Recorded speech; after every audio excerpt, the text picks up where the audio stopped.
우리 인사를 나눠볼까요? 하나님은 당신의 편입니다. 우리 같이 한번 인사 나누시죠.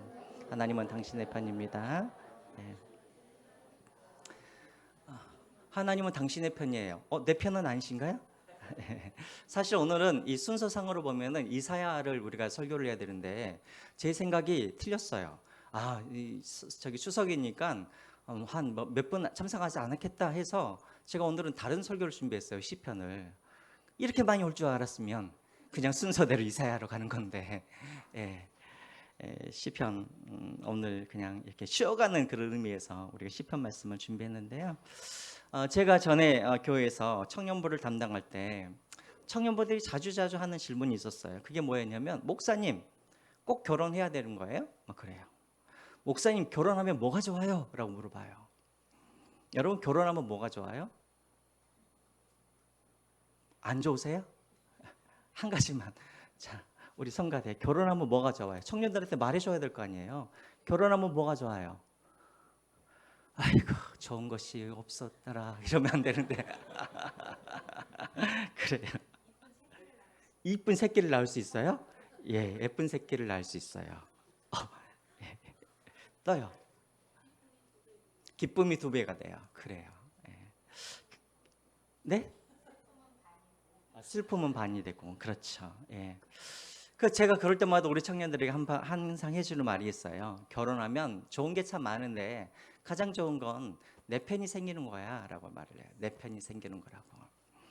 그렇죠 여러분. 아무리 내가 잘못해도 또 사람들이 아무리 나한테 손깍질해도 내 아내, 내 남편, 내 자녀는 항상 내 편이 되어주죠. 그래서 여러분 내가 욕 먹는 것은 괜찮은데 내 아내라든가 내 자녀를 누군가가 욕을 하면 참아요 못 참아요? 참으세요? 못 참죠. 왜요? 내 편이니까. 또 그들이 내 편이니까. 그래서 우리가 참을 수가 없는 거예요. 오늘 본문의 말씀이 바로 이 내용을 하고 있는 거예요. 하나님은 우리의 편이시에요. 오늘 우리가 읽은 이 시편 124편은 다윗의 시입니다. 이스라엘 백성들이 성전에 올라갈 때마다 이스라엘 백성들이 그냥 올라가는 것이 아니라 노래를 부르면서 올라갔어요. 이것을 우리가 뭐라고 부르냐면 성전에 올라가는 노래라고 그렇게 불러요. 그래서 여러분 시편이 150편인데 성전에 올라가는 노래는 120편부터 134편까지가 이 성전에 올라가는 노래예요. 이게 바로 15개인데요. 15편. 그중에 오늘 본문은 이스라엘 백성들이 성전에 올라갈 때마다 앞에 있는 사람들이 오늘 1절에 나와 있는 것처럼 이렇게 이야기를 하면 선창을 하면 뒤에 따라가는 사람들이 2절부터 이렇게 후창을 하면서 성전에 올라갔었어요.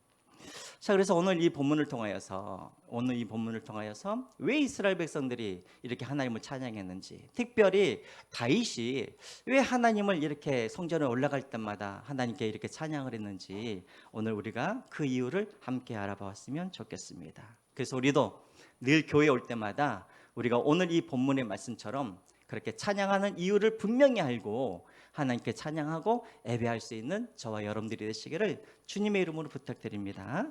자, 먼저 1절을 한번 읽어보겠습니다. 1절 같이 한번 읽어볼까요? 시작. 이스라엘은 이제 말하기를 여호와께서 우리 편에 계시지 아니하였다라면 우리가 어떻게 하였으랴. 여러분 가끔씩 그런 생각 해보세요. 내가 만약에 하나님을 믿지 않았더라면 어떻게 살았을까? 이런 생각 해보세요. 전에 어떤 집사님이 저한테 그런 이야기를 하는 거예요. 목사님, 저는 젊었을 때 참 돈도 좋아하고 술도 좋아해서 내가 하나님을 믿지 않았다면 아마도 저는 폐인이 되었을 거예요. 막 그러는 거예요.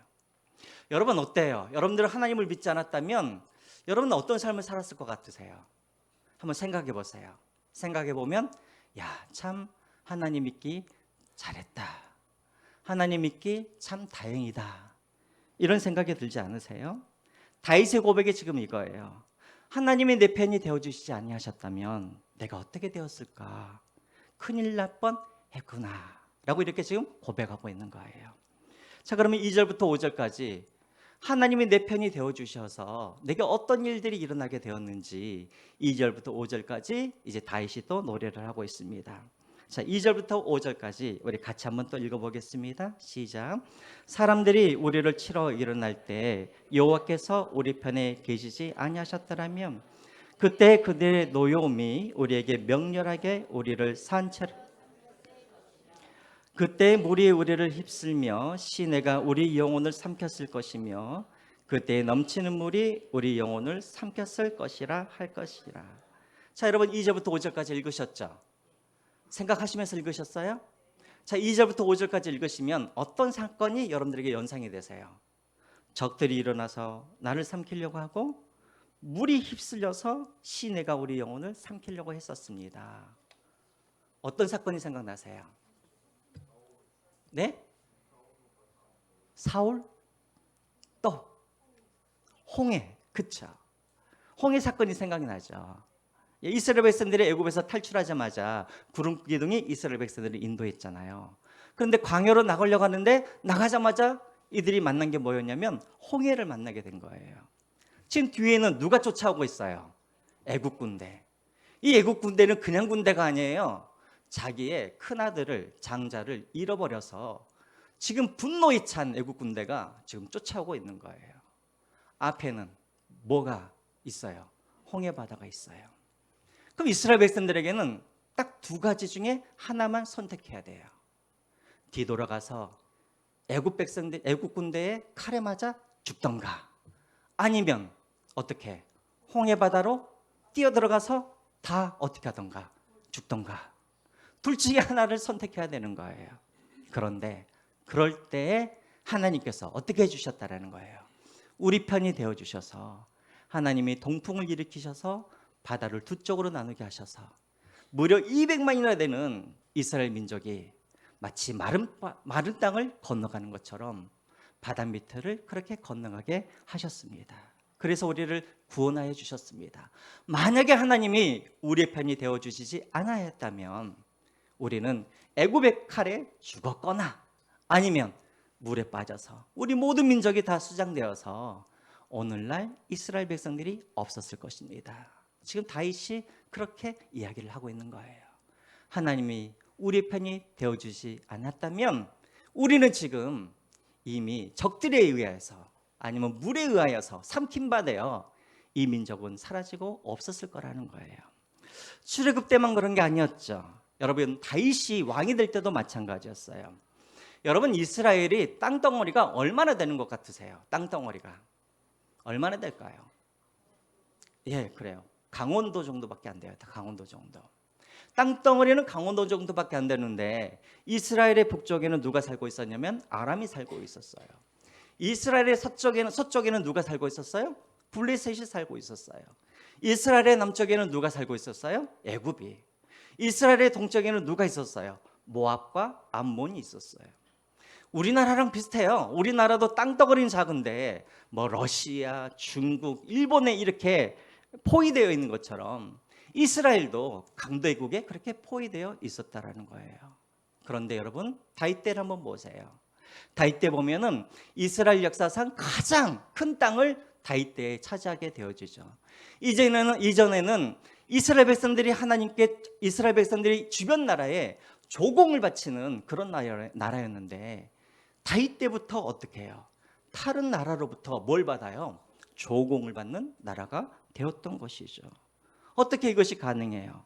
사무엘하 8장 6절에 나오죠. 다윗이 어디를 가든지 여호와께서 어떻게 하셨더라? 이기게 하시니라. 그래요. 하나님이 다윗의 편이 되어주셔서 하나님이 이스라엘 편이 되어주셔서 그 조그만 땅이지만 이 땅이 다른 나라부터 삼킴바 되어지지 아니하고 하나님이 그들의 편이 되어주셔서 주변 나라가 함부로 하지 못하는 그런 나라로 하나님께서 바꾸어 주셨다라는 거예요. 자, 여러분들에게 한번 물어볼게요. 자, 저를 보세요. 여러분, 하나님은 이 세상의 모든 민족과 모든 사람들을 다 사랑하신다. 맞아요? 틀려요? 하나님은 공정하게 누구를 더 사랑하시지도 않고 누구를 덜 사랑하지도 않고 하나님은 이 세상의 모든 사람을, 모든 민족을 하나님은 다 사랑하시는 하나님이십니다. 맞아요? 틀려요?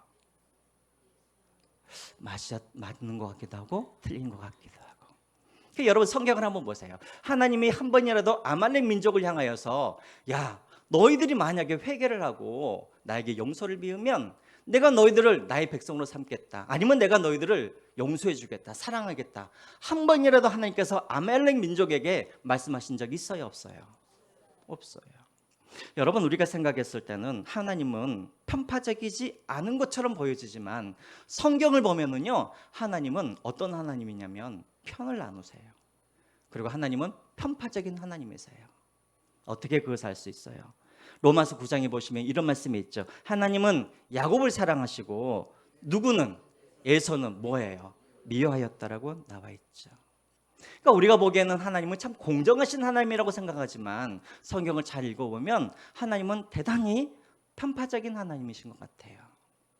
우리가 창세기 12장에 보면 그런 내용이 나오죠. 자, 아브라함이 하나님의 인도함을 받아서 가나안 땅에 도착을 했어요. 자, 그런데 가나안 땅에 도착하자마자 아브라함이 뭘 맞아요? 기근이 오죠, 그 땅에. 그래서 아브라함이 어디로 내려가요?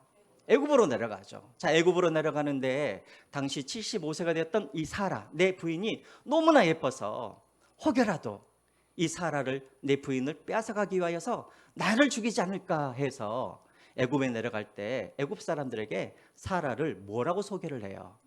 이는 나의 누이다라고 소개를 하죠. 자, 그 말을 듣고 바로가 너무나 기뻐가지고 이 사라를 어떻게 합니까? 자기의 왕궁으로 데려가죠. 그리고 그 대가로 아브라함에게 뭘 줘요?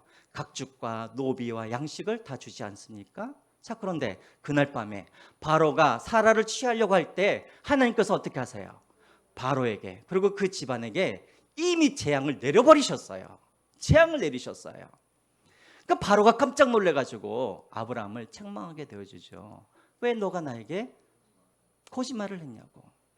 근데 여러분, 이 본문을 잘 보세요. 그런데 하나님은 이 아브라함에게, 거짓말하는 아브라함에게 하나님의 책망을 하려면 누구에게 책망을 해야 돼요? 하나님의 재앙을 내리시려면 누구에게 재앙을 내리셔야 돼요? 바로가 무슨 잘못이 있어요? 아브라함이 거짓말을 해가지고 사라를 취한 자밖에 없는데, 근데 하나님은 아브라함에게 재앙을 내리신 것이 아니라 누구에게? 바로에게 재앙을 내리세요. 저는 이것을 읽을 때마다 참 바로가 너무나 억울하겠다라는 생각이 들어져요. 그런데 여러분 보세요. 아브라함은 재앙을 받아도 할 말이 없는데 하나님의 아브라함에게 뭘 주세요? 양식과 가축과 노예를 주셔서 그래서 다시 가나안 땅으로 돌려보내시잖아요. 여러분, 이것을 보시면 참 하나님은 대단히 편파적인 것 같아요. 재앙을 내리려면, 책망을 하려면 아브라함에게 책망을 해야 되는데 죄 없는 바로를 하나님께서 책망하시고 하나님께서 꾸짖고 계신다라는 거예요. 하나님은 여러분 절대 중립이 아니에요. 하나님은 항상 편을 드세요. 우리 하나님은 나는 네 편도 아니고 나는 저 편도 아니고 나는 중립이야. 절대 우리 하나님은 그런 하나님이 아니라는 거예요. 하나님은 반드시 편을 드시는 하나님이에요. 그래서 여러분, 이 세상에 사는 사람들이 누가 복이 있는 사람인가? 내가 부유하고 내가 높은 자리에 있고 이런 사람이 복된 사람인가? 아니요. 복된 사람은 누구냐면 하나님이 뭐 하는 사람? 편 들어주시는 사람이 복된 사람인 거예요. 여러분들에게 질문을 할게요. 하나님은 여러분의 편이십니까? 저쪽에 물어볼게요. 저 뒤에 말이 없습니다. 하나님은 여러분의 편이세요? 하나님은 절대로 중립적이신 분이 아니에요. 나는 이 편도 아니고 나는 저 편도 아니고, 아니요. 하나님은 더 사랑하는 사람들이 있어요. 또 하나님을 미워하는 사람들도 하나님은 분명하게 존재하세요. 복된 사람이 누구인가? 하나님이 편을 들어주는 사람, 그 사람이 복된 사람이에요. 저는 여기에 계신 여러분 모두는 하나님이 여러분들의 편이 되어주는 그런 복을 누리시기를 주님의 이름으로 부탁드립니다. 자, 그런데 여러분, 제가 이렇게 설교를 하면 아마 여러분 중에는 그렇게 속으로 말하는 분들이 분명히 있을 거예요. 목사님, 하나님은 목사님의 편인지는 모르겠지만 제 편은 아닌 것 같아요. 적어도 올해는. 왜요? 저는 하는 일마다 잘 안 돼요, 목사님. 하나님 앞에 그렇게 그 문제를 가지고 10년, 20년을 가지고 하나님 앞에 기도했는데 하나님은 내 기도를 들어주시지 않으세요. 하나님이 정말 내 편이라고 한다면 어떻게 내 인생이 이 모양 이 꼴이에요?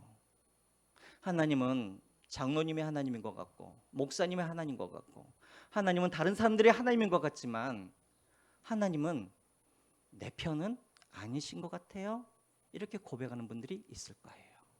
뭘 보면? 내 상황이나 내 처지를 보면 내 편은 아닌 것 같아요 라고 말하는 분들이 있을 것 같아요. 여러분, 사사기에도 그런 사람이 있었어요. 성경에도 사사기에 보면은 누가 그랬어요? 여러분들이 잘 알고 계시는 기드온이 그랬죠. 기드온. 우리가 사사기 6장에 보면은 하나님의 사자가 기드온에게 나타납니다. 여러분, 그때 기드온이 뭘 하고 있었어요? 숨어서 뭘 하고 있었어요? 포도즙을 내는 그 틀에서 뭘 하고 있었어요? 타작을 하고 있었죠. 그때 여호와의 사자가 나타나서 이 기드온에게 뭐라고 그러냐면 큰 용사여, 여호와가 너와 함께 계신다라고 말을 해요. 자, 그랬더니 이 기드온이 그 말을 듣자 할렐루야라고 말한 것이 아니라 버럭 뭐래요? 화를 내는 거예요. 사사기 6장 13절을 한번 보시죠. 사사기 6장 13절 제가 볼게요. 제가 읽을게요. 기드온이 그에게 대답하여 다되 오 나의 주여, 여호와께서 우리와 함께 계시면, 다시 말하면 여호와가 우리의 편이셨다고 한다면 어찌하여 이 모든 일이 우리에게 일어났나이까? 또 우리 조상들이 일찍이 우리에게 이르시기를 여호와께서 우리를 애굽에서 올라오게 하신 것이 아니냐 한 그 모든 이적이 어디에 있나이까? 이제 여호와께서 우리를 버리사 미디안의 손에 우리를 넘겨주셨나이다 하니라고 되어 있는 거예요. 지금 기드온이 뭐라고 그래요? 하나님이 정말 우리의 편이셨다고 한다면, 하나님이 정말 나와 함께 하셨다고 한다면 왜 이스라엘이 이 모양 이 꼴이냐는 거예요. 기드온의 말은 뭐냐면 하나님은 우리의 편이 아니라고 지금 그렇게 고백하고 있는 거예요. 여러분, 당시 이스라엘의 상황이 어때요? 이스라엘은 미디안 족속에 의하여서 7년 동안 지배를 당하고 학대를 받고 있을 때였죠. 추수 때만 되면 미디안 족속들이 찾아와 가지고 이스라엘 백성들의 양식을 다 빼앗아 가버렸죠. 그래서 당시 이스라엘 백성들이 다 어디서 삽니까? 자기 집에서 사는 것이 아니라 산으로 올라가서 거기서 움막을 짓고 살거나 동굴에 들어가서 살거나 그렇게 숨어서 살고 있었어요. 기드온도 마찬가지예요. 미디안이 와서 자기의 양식을 뺏어갈까 봐 산속에서, 그리고 어디에서? 포도틀 안에서 몰래 지금 뭐 하고 있는 거예요? 추수를 하고 있었어요. 미디안이 와서 빼앗아갈까 봐. 그래서 여러분, 이 기드온이 봤을 때 지금 상황과 환경을 보면 절대 하나님이 우리와 함께 계신다, 하나님이 우리의 편이시다, 이렇게 고백할 수가 없었다라는 거예요. 자, 여러분들에게 질문을 할게요. 여러분, 기드온이 살고 있었던 그 시대에 하나님은, 질문입니다. 대답하셔야 돼요. 하나님은 미디안의 편이셨어요? 아니면 하나님은 이스라엘의 편이셨어요? 어떻게 하세요? 상황을 한번 보세요. 이스라엘은 지금 빼앗기고 궁핍한 삶을 살고 있잖아요.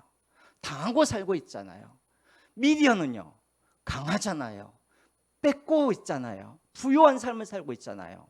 상황을 보면은 하나님이 미디안 편인 것 같지 않으세요? 다시 질문을 할게요. 여러분, 하나님은 미디안의 편이세요? 아니면 이스라엘의 편이세요?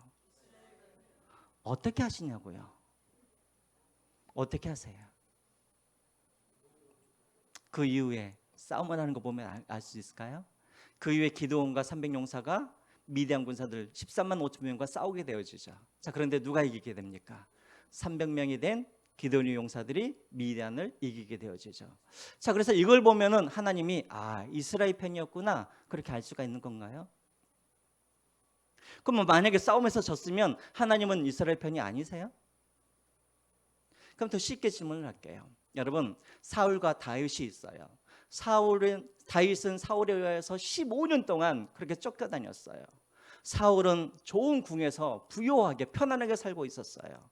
사울을 따르는 백성들이 몇백만 명이 있었어요. 다윗은 계속해서 쫓겨다녀요. 굴에서 잠을 자요. 불편한 삶을 살아요. 궁핍해요. 다윗을 따르는 사람들은 600명밖에 없었어요. 자, 여러분들에게 질문을 할게요. 자, 하나님은 사울의 편이셨어요? 다윗의 편이셨어요? 여기는 절대로 나는 답하지 않을 거야. 자, 여러분, 하나님은 다윗의 편이셨어요? 사울의 편이셨어요? 아니, 누가 봐도 상황은 사울의 편인 것 같잖아요. 사울이 더 잘 나가잖아요. 사울이 더 부유하잖아요. 사울이 쫓고 있는 자고 다윗은 쫓기는 자잖아요.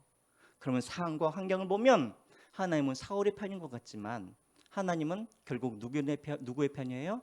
다윗의 편인 거예요. 질문을 할게요. 어떻게 하셔요? 어떻게 하나님이 다윗의 편인 줄 알고 계세요? 결말이. 그럼 결말이 비참하면 하나님은 다윗의 편이 아니신가요?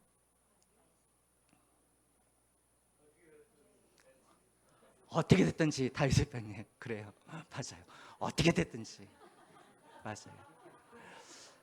여러분, 그래서 우리가 여기서 잘 알아야 돼요. 여러분, 기독교는 무슨 종교예요? 약속과 언약의 종교인 거예요. 상황이 도저히 하나님은 내 편이 아닐지라도 우리는 무엇을 바라봐야 되냐면 뭘 바라봐야 돼요? 약속을 바라봐야 되는 거예요. 기드온이 뭘 잘못했냐면 상황과 환경을 보면은 하나님은 미디안 편인 것 같아요. 그러나 이미 하나님은 몇백 년 전에 하나님이 시내산에서 이스라엘 백성들에게 약속하셨어요. 나는 너의 뭐가 되고 하나님이 되고 너희들은 나의 뭐가 될 것이다. 백성이 될 것이다. 이게 무슨 말이에요? 나는 이제 너희들의 뭐가 되겠다라는 거예요. 편이 되겠다라고 하나님께서 약속하신 거예요. 여러분, 우리가 붙잡아야 할 것은 무엇이냐면 상황과 환경을 붙잡는 것이 아니라 우리는 항상 무엇을 바라봐야 돼요? 하나님의 언약을 바라봐야 된다는 거예요. 다윗도 마찬가지예요. 다윗이 처한 상황을 보면 다윗은 도저히 하나님이 나의 편이라고 고백할 수가 없는 상황인 거예요. 맨날 쫓겨다니고 맨날 죽음의 위기 가운데 있고 어떻게 하나님이 내 편이라고 고백할 수 있어요? 그러나 다윗은 한 가지 기억하고 있었던 건 무엇이었냐면 10년 전에 15년 전에 하나님이 사무엘을 통하여서 뭘 하셨어요? 자기 머리에 기름을 부으시고 왕으로 세우시겠다라고 하나님께서 약속해 주셨어요. 다윗은 무엇을 붙잡았어요? 상황과 환경을 바라보는 것이 아니라 뭘 바라봤어요? 약속과 언약을 바라봤어요. 그래서 하나님이 우리의 편이신 거예요.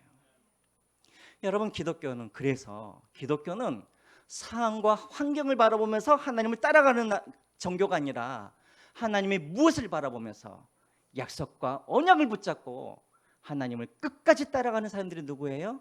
그것이 바로 그리스도인인 거예요. 그러니까 여러분들에게 질문을 할게요. 여러분, 하나님은 여러분들의 편이십니까? 상황과 환경을 보면 어떻게 하나님께서 내 편이시면 내 삶이 이 모양이 이 꼴입니까? 하나님이 내 편이시면 어떻게 지금 하나님이 내 자녀를 그렇게 내버려 두시고 어떻게 하나님께서 이 질병 가운데 나를 그냥 보고만 계시고 하나님이 내 편이시면 왜 사업이 이렇게 일어나지도 않습니까? 이렇게 우리가 고백할 수도 있지만 그러나 우리가 상황을 보면서 하나님을 쫓아가는 것이 아니라 무엇을 보면서 하나님의 언약과 하나님의 약속을 보면서 우리는 하나님이 내 편인 것을 우리는 믿고 따라가는 사람들이 뭐예요? 그리스도인이에요. 하나님이 여러분들에게 약속해 주셨어요. 어떻게 약속하셨어요? 우리 한번 찾아볼까요? 요한복음 1장 12절 13절 말씀 같이 한번 우리 보겠습니다. 시작. 영접하는 자 곧 그 이름을 믿는 자들에게는 하나님의 자녀가 되는 권세를 주셨으니 13절 이는 혈통으로나 육정으로나 사람의 뜻으로 나지 아니하고 오직 하나님께로부터 난 자들이니라. 아멘. 하나님께서 약속하셨어요. 너희들이 예수 그리스도를 영접하면 너희들은 나의 자녀가 될 권세를 주시겠다고. 이 말은 뭐냐면 너희들이 예수 그리스도를 너희들이 믿기만 하면 영접하면 너희들은 내 자녀가 될 것이고 나는 항상 너희의 편이 되어 주실 것이라고 하나님께서는 우리에게 약속하신 거예요. 그래서 여러분, 사람의 뜻으로 되지 아니하고 무슨 말이에요? 우리가 원해서 우리가 하고자 해서 하나님의 자녀가 된 것이 아니라 하나님께서 그렇게 해주셨다라는 거예요. 여러분, 우리가 계약서를 쓸 때 우리가 뭘 찍어요? 도장을 찍죠. 하나님도 우리와 언약하기 위하여서 하나님이 무엇을 하셨냐면 자기 아들 독생자 예수 그리스도를 우리에게 보내주시고, 그리고 그 예수 그리스도를 십자가에 못 박혀 죽게 하심으로 그 아들의 죽음을 가지고 우리와 뭘 맺으신 거예요? 언약을 맺으신 거예요. 그러니 하나님께서 그 언약을 깨뜨리시겠어요? 자기의 아들을 내어주시면서 우리와 계약을 맺으신 거예요. 절대 깨뜨리지 않겠죠. 여러분들이 정말 예수 그리스도를 나의 구주로 믿었다면 하나님은 내가 질병 가운데 있었을지라도, 또 하나님은 내가 사업이 망할지라도 여전히 하나님은 누구의 편이세요? 나의 편이 되는 거예요. 비록 지금 이 상황이 내가 해석되어지지 않고, 지금 이 상황이 내가 이해되어지지 않지만 언젠가 머지않아 이 상황을 지나갈 때 우리는 오늘 본문 다윗이 고백한 것처럼 그렇게 고백할 거예요. 하나님이 내 편이 되어주시지 아니하셨다면 하면서 머지않아 하나님을 찬양하게 될 거예요. 그러므로 여러분, 상황과 환경을 바라보면서 하나님이 내 편이니 내 편이 아니니 이렇게 한탄하지 마시고 하나님의 언약을 바라보면서 나아가시는 여러분들이 되시기를 주님의 이름으로 부탁드립니다. 이렇게 이야기하면 또 어떤 분들은 이렇게 이야기를 해요. 목사님, 저도 그것을 잘 알고 있어요. 하나님이 내 편인 줄을 잘 알고 있지만, 그런데 문제는 제가 문제예요. 저는 성경도 잘 안 읽어요. 저는 하나님의 말씀대로 제가 살지 않아요. 저는 늘 넘어져요. 늘 시험에 들어요. 그러니 하나님께서 뭐가 이쁘다고 하나님께서 제 편이 되어주시겠어요? 또 이렇게 말하는 분들이 있어요. 그래서 어떤 분들은 문제가 생기면 하나님 앞에 기도하라 그러면 기도를 안 해요. 왜 기도 안 하세요? 그러면 내가 평소에 하나님 앞에 잘한 것도 없는데 내가 이제 문제가 생겨가지고 하나님 앞에 기도하면 하나님께서 내 기도를 들어주시겠어요? 이런 분들이 계세요. 여러분, 우리가 죄 가운데 있었을지라도 하나님은 여전히 누구의 편이에요? 우리의 편이 되어주시는 거예요. 7절을 한번 읽어보세요. 7절, 오늘 본문의 7절 같이 한번 읽어보겠습니다. 시작. 올무에 벗어난 새같이 되었나니 올무가 끊어짐으로 우리가 벗어났도다. 여기서 말하는 이 올무는 죽음의 위기라고도 우리가 해석할 수도 있지만, 여기서 말하는 이 올무를 또 어떻게 우리가 해석할 수 있냐면 죄의 유혹에 빠져 있는 나의 영혼이라고 해석할 수도 있는 거예요.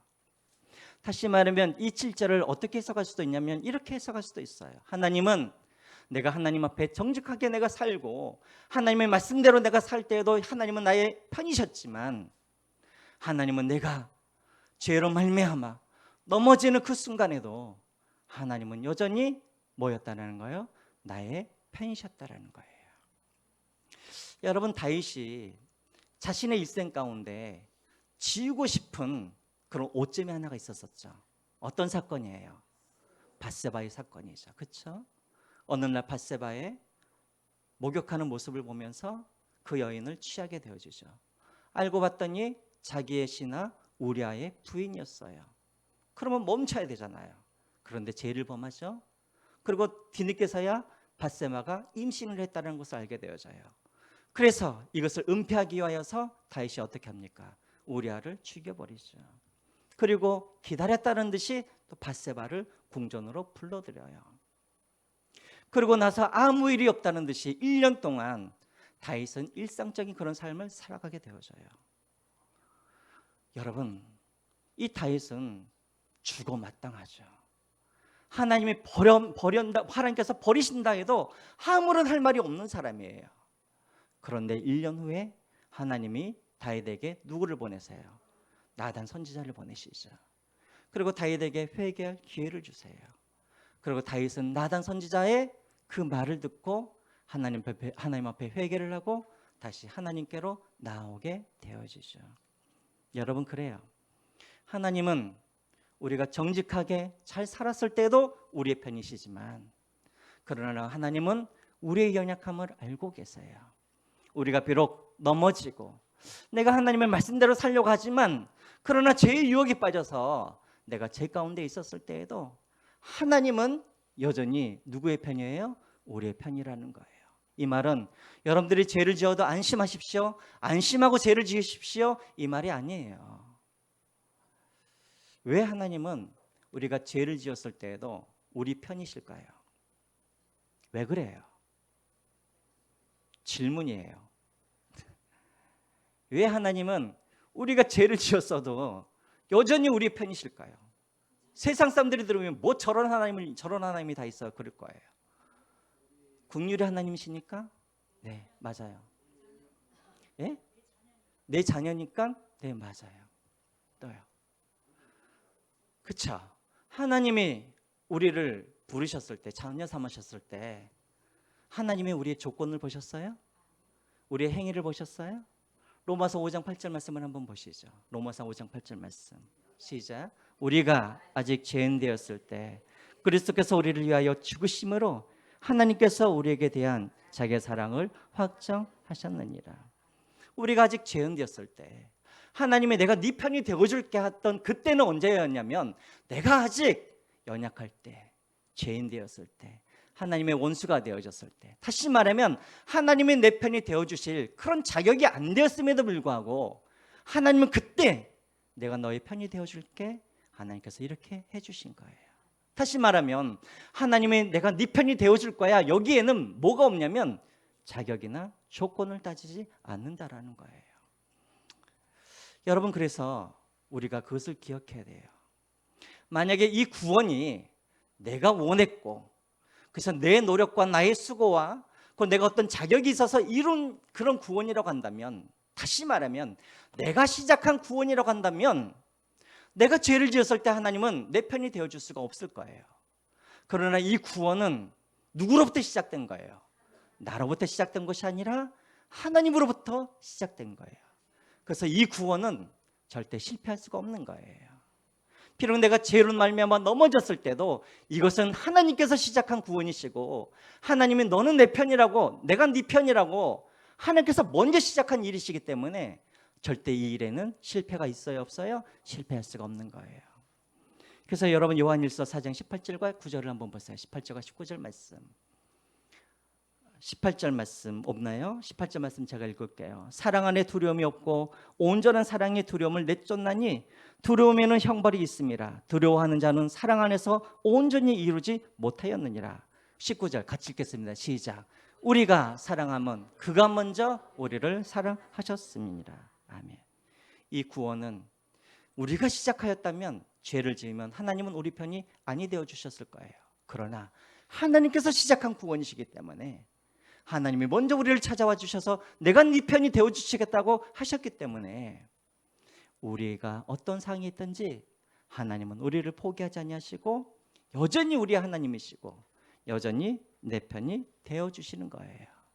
그래서 이 사랑은 아무도 끊을 수 있다 없다, 끊을 수가 없다. 마지막으로 우리 읽겠습니다. 로마서 8장 38절 39절 말씀 같이 읽겠습니다. 시작. 내가 확신하노니 사망이나 생명이나 천사들이나 권세자들이나 현재 일이나 장래일이나 능력이나 높음이나 깊음이나 다른 어떤 피조물이라도 우리를 우리 주 그리스도 예수 안에 있는 하나님의 사랑에서 끊을 수 없느니라.